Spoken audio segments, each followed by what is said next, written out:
Good morning বন্ধুরা, আজকে এসছি আমি আমার বাবার বাড়ি। এটা হচ্ছে আমার কাকা, আমার বাবার বন্ধু সজল কাকা। বলো কেমন আছো? হ্যাঁ বলো কেমন আছিস? বান্তে দাদা খামার পরিষ্কার করছে, ধান আনবে। বল বান্তে দাদা। হ্যাঁ আমার বসে করছি, ধান আনবো।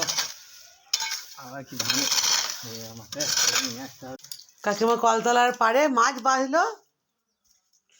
রান্না হবে শাকের তরকারি, 5 রকম ভাজা, মাছ হবে, এই মাছ হবে, টক, মুগের ডাল, পোস্ত হচ্ছে।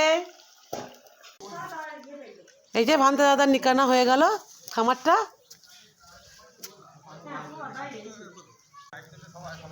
এই যে এটা একটা আমার মা গাছ লাগিয়েছে। ও মা, গাছটার নাম কি বলো?